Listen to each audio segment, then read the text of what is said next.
Hi guys, welcome back to my YouTube channel. ಇವತ್ತಿನ ಎಪಿಸೋಡಲ್ಲಿ ಈಸಿಯಾಗಿ ಕಡುಬು ಹೇಗೆ ಮಾಡೋದು ನೋಡ್ಬೋದು. ನಾನು ಇಲ್ಲಿ ಚಪಾತಿ ಮಾಡೋ ಹಿಟ್ಟನ್ನ ಈ ಥರ ನೀಟಾಗಿ ಮಿತ್ಕೊಂಡಿದ್ದೀನಿ. ಈಗ ನೋಡ್ಬೋದು ನಾನು ಇಲ್ಲಿ ಒಂದು ಸ್ಮಾಲ್ ಇದ್ರಷ್ಟು ಚಪಾತಿ ಹಿಟ್ಟನ್ನ ತೊಗೊಂಡ್ಬಿಟ್ಟು ನೀಟಾಗಿ ಈ ಥರ ರೌಂಡ್ ಶೇಪ್ ಮಾಡ್ಕೊಬೇಕು. ಇವಾಗ ನೋಡ್ಬೋದು ನಾನು ಹೂರಣನ ಸ್ವಲ್ಪ ತೊಗೊಳ್ತಾ ಇದ್ದೀನಿ. ಹೂರಣನ ನಾನು ಲಾಸ್ಟ್ ವೀಡಿಯೋದಲ್ಲಿ ತೋರಿಸಿದ್ದೀನಿ, ಒಬ್ಬಟ್ಟು ವೀಡಿಯೋದಲ್ಲಿ ನೋಡ್ಬೋದು ನೀವು ಅದರಲ್ಲಿ.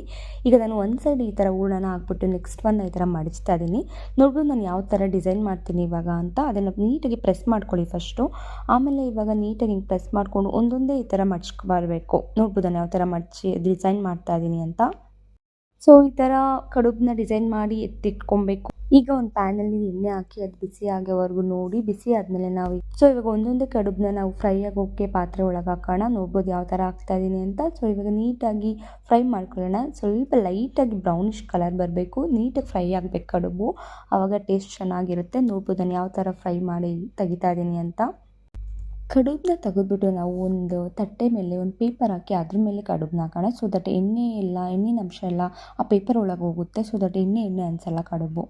Guys, easy and tasty kadubu is ready to eat. Thank you guys. Please like my video and subscribe my YouTube channel for more videos.